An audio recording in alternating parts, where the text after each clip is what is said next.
This week, we have something huge, something that can bring different factions of this country together in a unifying force. Something great, something for good, something for America. Kyle Larson is running the Indy 500 again. It's a great day to be a racing fan. So yes, with all the joking out of the way, Kyle Larson will be running the 2025 Indy 500 and Coke 600 double once more. And I gotta say that I'm actually kind of getting just as excited as I was last year for this. You know, we had the rain out at Indy in 2024, and you had a lot of people wondering if this was ever going to happen again. After all, there's not very often you get to see the IndyCar NASCAR doubleheader with Indy and Charlotte. And I think that something with this that makes me even more excited is that I think more than even last year, this can be bigger for both IndyCar and NASCAR alike. So hear me out on this. First off, you have the part with IndyCar. IndyCar is starting out a new contract with Fox Sports starting in 2025. Every single IndyCar race, as well as Indy 500 qualifying, everything that Kyle Larson will be a part of for the most part, will be on big network Fox. And with that, it means that IndyCar, while having the NBC deal last year, can more than capitalize on this kind of huge storyline, because not only is there going to be more of that connection to NASCAR side of it, because you have Fox Sports, which is covering NASCAR at the same time, but on top of that, you have a better sports audience, a better cross-contamination, cross-ad rate, cross whatever you want to say, advertising for this, where Fox Sports is going to put stuff about the Indy 500 on the Super Bowl probably when they have it. They're gonna put stuff on the Daytona 500 when they have it. They're going to put stuff on every major sport they have leading up to May, which is only going to grow this storyline more. And Kyle Larson now, because of running the double last year, has actually, I think, made more of a name for himself outside of the NASCAR sphere than ever before. NASCAR has done a great job and has really, I think, capitalized in many ways on some more viral moments, whether it be the Garage 56 entry, whether it be some of the crazier finishes and moments, or whether it be Kyle Larson himself, a driver who more or less can drive anything fast, doesn't matter what respect it is. And with that all put together, I think it makes me so excited because we've seen these doubles run before. We've seen guys like Kurt Busch and others run them, but not really have much brought out of it. But now that we have a bit of a baseline of last year put into this, people from outside of the racing sphere can come in and watch this with some kind of expectation. Kyle Larson was damn good in 2024. He was in the top 10 for much of the day. He definitely had his faults in his race. He needs to definitely work on his starts and restarts, I'll say that.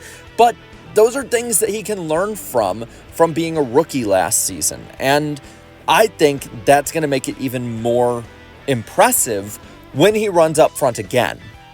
Because this time, instead of just hanging with the best of the best in IndyCar and the Indy 500, this time he can race them. And I would not be surprised with the practice all involved with it, with all the preparation, everything put into it, if Kyle Larson is a real threat to win this race.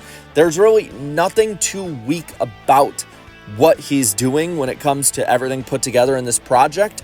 So it's all up to him now to improve as a driver and get there. And I think that hype all put together with the possibility that he could compete and win the Indy 500, I think that's not only great for IndyCar, but this is amazing news for NASCAR in a couple ways as well. For NASCAR, you have to look at it like this. Kyle Larson is one of the most accomplished current NASCAR drivers out there, but if he's able this year to complete the double, not only do you really, I think, have these IndyCar fans come over that might want to watch and see, not only do you have these normie fans come over that don't normally watch racing to see the Coke 600, but on top of that, you have the diehards all invested. And when you have these three groups all invested, in one driver, one storyline that you can easily see happening. Kyle Larson, damn good in everything NASCAR, I would say, outside of super speedway races. Well, then you're going to have a great formula for a great broadcast. And this is the first race on Prime in 2025. This is the first race with Dale Earnhardt Jr. in 2025. You have the likes of a lot of great storylines all mixing into one amazing possible storyline and race, all for a premier new partner, which not only is going to help you in that short term, but can strengthen a long-term relationship in a very big, booming, growing sector of entertainment with streaming. And Prime is the biggest one out there. They have more subscribers than basic cable does. So you can really have a huge watershed moment for the sport, and Kyle Larson can be the face of that and the face of a big push into the future. And after all, too, Kyle Larson is not only going to be one of the favorites in Charlotte, he is already one of the favorites as a Hendrick driver and just as a great champion driver as well in NASCAR, but you saw it at the Brickyard 400 this past year.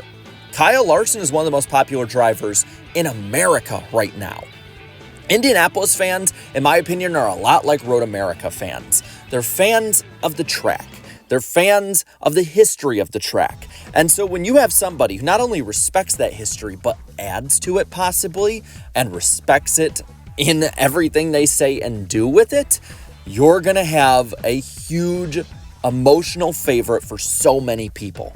I'm excited for this. I can't almost stammer over my words enough of how excited I am for this happening again. It was a 2-year contract, I get it. So, we were probably going to have this happen, but it wasn't insured. And because of that, you had that mystery in the air of like, is this it? This isn't it. And that's what I'm excited about here. So now I'm going to pass it on to you. I know I've probably just rambled a lot, but it's a lot of excitement I had to get out. What do you think about Kyle Larson in 2025 for the double? Do you think he can actually win both races? Complete them at least? Let me know down in the comments below. And while you're at it, leave a like in this video, share this video, and subscribe to this channel for more great and fun NASCAR content. Thanks so much to all my channel members for your continued support. And be sure to watch NWP tomorrow night on this channel. We'll talk all about this storyline as well as every single storyline out there this past week in the world of NASCAR. Until next time, have a good one.